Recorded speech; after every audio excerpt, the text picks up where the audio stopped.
Hello, Internet. It is I, the Malik Aaron, and welcome back to Box Office Predictions. Today, we're going to be talking about The Last Supper. So, as usual, we're going to be going over the pros and cons. So, let's get to it. Pros. Hmm. Well, its cinema score is good, has an A minus. But although faith-based movies have like a real easy time on cinema score, a good amount of them get like A pluses actually, because it's really easy to please the faith-based crowd. You just gotta say the right things, say the right message enough times, say Jesus enough times, and you got them. It's that simple. No matter how shoddy or objectively shit the movie is, you do that, you're golden. So yeah, so an A minus cinema score doesn't surprise me, although I've seen better cinema scores for faith based movies, but still, A minus is still good. So I'll label that as a pro. But I don't have any reviews. There's only like three, so obviously I can't, say anything about that. But it's not even like an audience score either. But I will look through the audience reviews just to see the vibe. Is it good? Uh, I'm seeing a lot of fives. Blah blah blah blah. I'm gonna read some of these. I want to get the vibe. All right. So we got 5 stars. It is a very nice period movie. Go and see it. Uh, yeah, 5 stars. Anything about Jesus is good. There you go. That's the target audience right there. That person right there is the reason why these faith based movies get A plus cinema scores right there. That is it. They got 5 stars. This feels like you are right there. Where in the movie you could just say that. This is great acting. Da, da, da.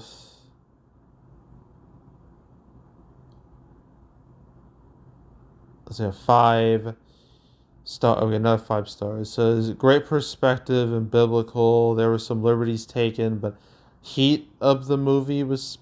I'm pretty sure they meant to say heart, but heat of the movie was spot on. We need more movies like this.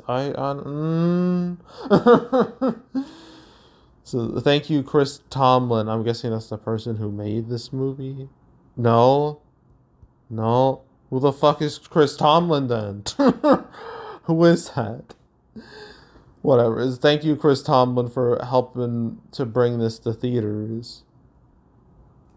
Uh, yeah, but let's see. Some of these are kind of interesting. I'm kind of want to look at like the non 5 star reviews. Uh, da, da, da. Let me see. Okay, here we go. Oh wait, no, that's not it. Okay, so 2.5 stars. This similarly titled film jumped the release of Jenkins' The Chosen season for The Last Supper. Do not be confused. This isn't that. Yeah, I noticed like on the calendar there's like The Chosen, which is like a really big show that's all about Jesus and his life. And yeah, like that's been like a big show, but that show's also got like little theatrical releases, like in parts of like its seasons. And yeah, I can see why people would be confused because how apparently chapter is called the Last Supper. So some people who might be expecting the Chosen might are gonna see this and be like, "Wait a minute, this ain't it. The hell is this?" They're gonna feel like they got duped, like they got bamboozled. So yeah, Yeah, so I can understand why some people might be a little uh peeved about that. Trying to find what else is there? We got 1 star. It's slow with no moving action or quality. If you didn't know the story, you would have been lost. Um, let's see.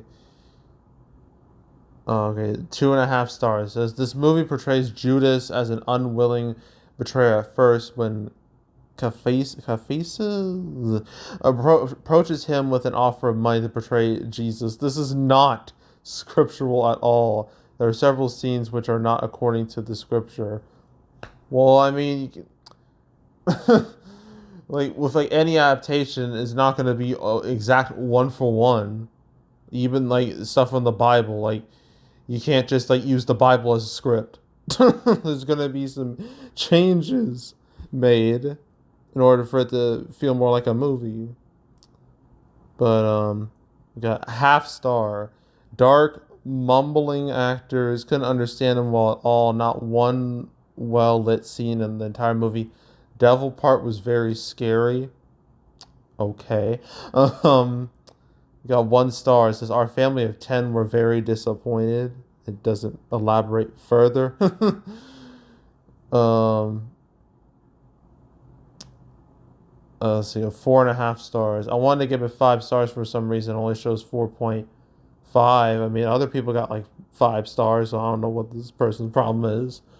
A must watch is in especially if you're not saved. I mean, I feel like shouldn't say something like that. Like, oh, if you're not saved, if you're not like into the Bible, if you're not into faith, Jesus and all that, then you must watch this movie. Yeah, no, I disagree with that. I feel like people can just watch whatever they want. Like, if they want to see this, let them. If they don't want to, then they shouldn't. Like, that's how it should work. But yeah, audience reactions seem mostly positive, but some people just are just like, yeah, this ain't good. But I guess audience reaction is like relatively positive, so I guess I'll label it a pro. Um, I don't think this. Well, there's Pinnacle Peak. Probably wondering what the hell is that. Well, Pinnacle Peak is actually Pureflix. They rebranded. I found out, but I gotta find Pureflix though. I'm pretty sure they're just discontinued. Pureflix. There they are. Pureflix. They made quite a few movies. Their main claim to fame was God's Not Dead. That whole franchise. um, yeah, God's Not Dead came out in 2014. Very, very, very low budget movie, but somehow found a pretty substantial audience. When it released, it was kind of a bit of a shock to see it do so well. And a lot of people really were into it. But a lot of people just viewed it as like really shitty propaganda, and just like, I mean, I watched the movie just like back when I was like in high school. I was like in a private Christian school, so yeah, obviously they were gonna show us the movie, and so we watched it. Even back then, some stuff about the movie just did not sit right with me. Just the way basically anyone who wasn't a Christian in the movie or was like an atheist character, like if you don't believe in God, you're Satan himself. That's basically how people were treated, and I'm just like, yeah, no, this ain't right. I don't think that's a good thing to do. And just the way like the main guy, who was like this atheist professor, who like the whole point of the movie is like with like him and like this student, because he wanted the class to write down like God's not dead, and then you pass the class, and this kid's just like, yeah, no, I'm not gonna write that, I'm a Christian. Then they have a whole like a debate that lasts like days. And it's just There's that, and like the main guy, that the main guy, the atheist professor. You know, you think like a lot of stuff happens in the movie. You think, okay, he's gonna redeem himself. He's gonna be like, "Damn, I'm sorry. I was such an asshole," and all that. That's what you expect. No, man gets hit by a car and then dies. I wish I was joking. He dies, but he saves himself at the last minute. But like being like, you know what, I want to be like saved. I want to be like with the Lord and shit.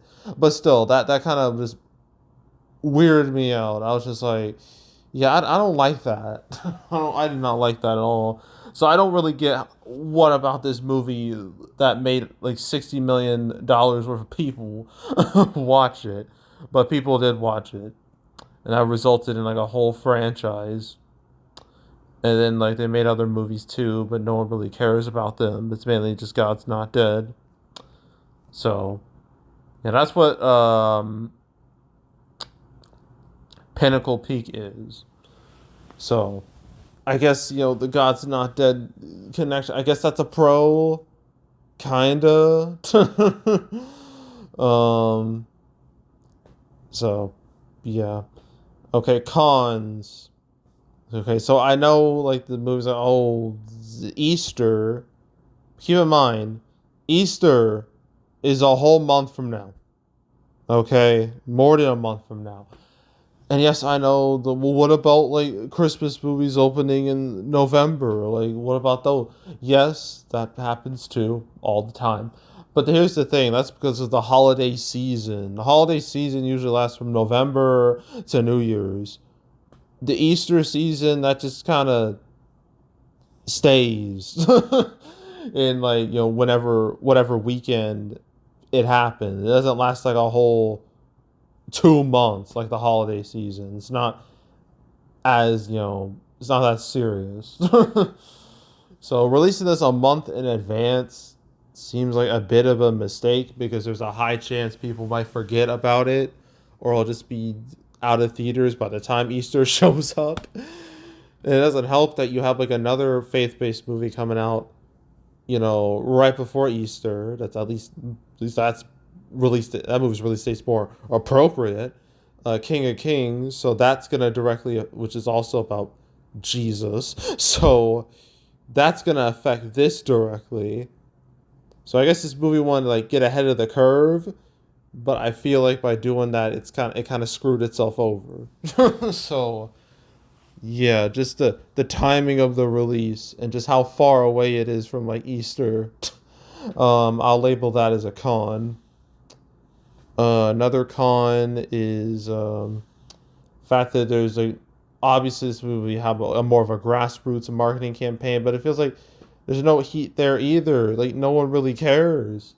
No one cares about anything at the box office. That's very apparent by the numbers I've seen. So yeah, just no one cares about anything. It's just some hard, serious box office depression, and I will label that as a big old con right there because that affects everything. Nothing's immune.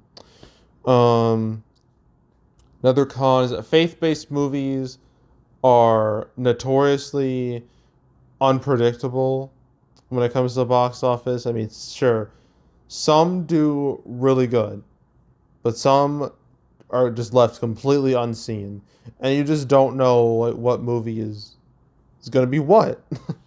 So makes predicting these movies damn near impossible. Because obviously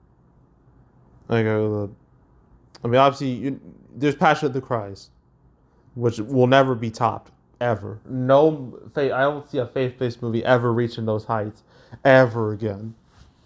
That was like a special occasion. Like the stars aligned for Passion of the Christ.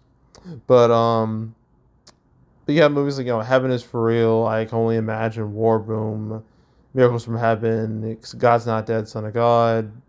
You have some like nice, solid like performers in here, and you got a whole lot of movies that are just like they it's like they barely even released.